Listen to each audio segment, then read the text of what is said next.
புதுக்கோட்டை மாவட்டம் திருமயம் அருகே பி அழகாபுரி குடியிருப்பு பகுதியில் பண்ணை அமைத்து பன்றிகள் வளர்ப்பதால் நோய் தொற்று ஏற்படுவதாக பொதுமக்கள் குற்றம் சாட்டுகின்றனர். இதுகுறித்து பி அழகாபுரி ஊராட்சி மன்ற தலைவியை தொடர்பு கொண்டு கேட்டபோது அந்த இடத்தில் பண்ணை அமைத்து பன்றிகள் வளர்க்கக்கூடாது என்று சம்பந்தப்பட்டவர்களிடம் தெரிவித்ததாக கூறினார். சேலத்தில் கிராம நிர்வாக உதவியாளர் வேலை வாங்கி தருவதாக கூறி வட்டாட்சியர் பண மோசடி செய்ததாக பாதிக்கப்பட்ட நபர் புகார் தெரிவித்துள்ளார். ஆனால் தன் மீதான குற்றச்சாட்டை மறைக்க வட்டாட்சியர் சின்னசாமி பணம் கொடுத்து ஏமாந்த தன் மீதே போலிச் சான்றிதழை சமர்ப்பித்ததாக பொய்யான புகார் கொடுத்துள்ளதாகவும் பாதிக்கப்பட்ட விஜயகாந்த் குற்றம் சாட்டினார்.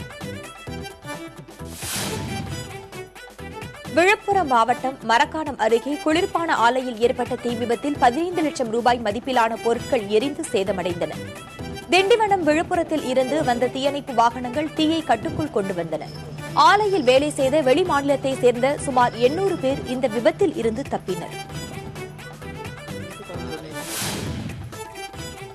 அரியலூரில் தேசியமயமாக்கப்பட்ட வங்கிகளில் வாங்கிய விவசாய கடனிற்காக குண்டர்களை வைத்து டிராக்டர்களை பறிமுதல் செய்வதாக விவசாய சங்கங்கள் குற்றம் சாட்டுகின்றன. விவசாயிகளிடம் இருந்து பறிமுதல் செய்த டிராக்டர்களை திரும்ப ஒப்படைக்காவிட்டால் ஆலை நிர்வாண போராட்டம் நடத்தப்படும் எனவும் அச்சங்கத்தினர் எச்சரிக்கை விடுத்தனர். ராஜீவ்காந்தி கொலை வழக்கில் கைது செய்யப்பட்டு மதுரை மத்திய சிறையில் அடைக்கப்பட்டுள்ள ரவிச்சந்திரனுக்கு மதுரை அரசு மருத்துவமனையில் சிகிச்சை அளிக்கப்பட்டு வருகிறது. அவரது உடல்நிலை குறித்து அறிக்கை அளிக்க உயர்நீதிமன்றம் உத்தரவிட்டதை அடுத்து அவர் உள்நோயாளிகள் பிரிவில் தங்கி சிகிச்சை பெற்று வருகிறார். இதனால் அதிக அளவிலான காவலர்கள் அங்கு பாதுகாப்பு பணியில் ஈடுபடுத்தப்பட்டுள்ளனர்.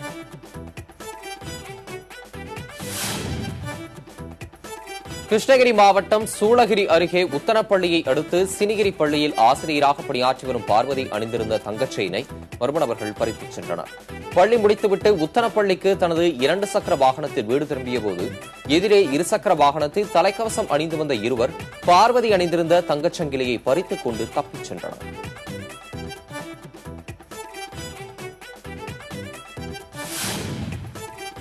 தேனி மாவட்டம் ஆண்டிப்பட்டி அருகே சுப்பு காலனியில் வனிதா என்பவரிடம் இருந்து 8 சவரன் நகையை மர்ம நபர்கள் பறித்துச் சென்றனர்.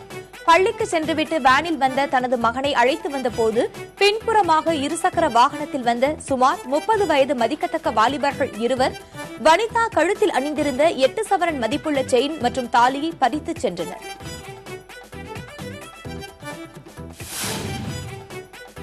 நெல்லை மாவட்டம் தென்காசி, குற்றாலம், செங்கோட்டை உள்ளிட்ட சுற்றுவட்டார பகுதிகளில் காற்றின் வேகம் அதிகரித்து காணப்பட்டது. இதனால் சாலையில் சென்ற 2 சக்கர வாகன ஓட்டிகள் தடுமாறும் நிலை ஏற்பட்டது. மேலும் மரத்தின் கிளைகள் ஆங்காங்கே உடைந்து சாலைகளில் விழுந்ததால் வாகன ஓட்டிகள் மிகுந்த சிரமத்திற்கு ஆளாகினர். தமிழ்நாடு மாணவர் பெற்றோர் நலச்சங்கத்தினர் பள்ளிக் கல்வித்துறை அமைச்சர் பெஞ்சமினை சந்தித்து கோரிக்கை மனு அளித்தனர். மனுவில் தனியார் பள்ளிகளுக்கான கட்டணம் நிர்ணய குழுவை அமைக்க வேண்டும், அனைத்து தனியார் பள்ளிகளிலும் 25% இடஒதுக்கீட்டை அரசு உறுதி செய்ய வேண்டும் உள்ளிட்ட பல்வேறு கோரிக்கைகள் அதில் வலியுறுத்தப்பட்டன. புதுக்கோட்டை மாவட்டம் இச்சடியில் சர்வதேச யோகா தினத்தை ஒட்டி கல்லூரி மாணவர்களுக்கு யோகா பயிற்சி அளிக்கப்பட்டது. தனியார் பாலிடெக்னிக் கல்லூரியில் நடைபெற்ற விழாவில் யோகா பயிற்சி கருத்தரங்கம் உள்ளிட்டவைகள் நடைபெற்றன. இந்த நிகழ்ச்சியில் ஏராளமான மாணவர்கள் கலந்து கொண்டு யோகா பயிற்சியில் அதன் முக்கியத்துவம் விளக்கப்பட்டது. தொழிலாளர்கள் பிரச்சினைகளுக்கு முதலில் குரல் கொடுப்பவர் முதலமைச்சர் ஜெயலலிதா என நிதியமைச்சர் பன்னீர்செல்வம் தெரிவித்தார். நெய்வேலி NLC தொழிற்சங்க அங்கீகார தேர்தல் வரும் 17ஆம் தேதி நடைபெறவுள்ளது. இதனை முன்னிட்டு கடலூர் மாவட்டம் நெய்வேலியில் நடைபெற்ற தொழிற்சங்க நிர்வாகிகள் ஆலோசனைக் கூட்டத்தில் எடப்பாடி பழனிசாமி, தங்கமணி, MC சம்பத் உள்ளிட்ட 6 அமைச்சர்கள் கலந்து கொண்டனர். அப்போது பேசிய நிதியமைச்சர் பன்னீர்செல்வம் NLC பங்குகளை தனியாருக்கு விற்பனை செய்ய ஆதரவு தெரிவித்தது முந்தைய காங்கிரஸ் திமுக கூட்டணி என குற்றம் சாட்டினார். காங்கிரஸ் திமுக கூட்டணி ஆட்சி இங்கு இருக்கின்ற பங்குகளை தனியாருக்கு தாரை வார்த்து கொடுக்கின்ற நிலையை ஏற்படுத்திய பொழுது அதில் முதலாக எதிர்த்து குரல் கொடுத்தவர் மாண்புமிகு இதயம் டாக்டர் புரட்சி தலைவி அம்மா அவர்கள் தான்.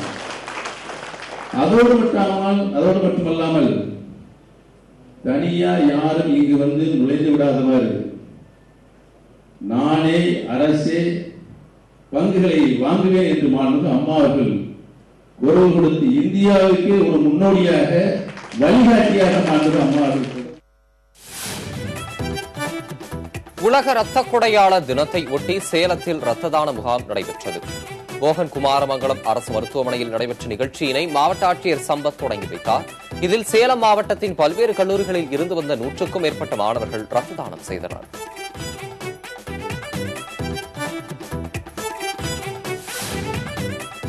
திருச்சியில் உள்ள அகதிகள் சிறப்பு முகாமில் அடைக்கப்பட்டுள்ள 12 இலங்கை தமிழர்களையும் விடுவிக்க கோரி நடைபெற்று வந்த உண்ணாவிரத போராட்டம் முடிவுக்கு வந்துள்ளது.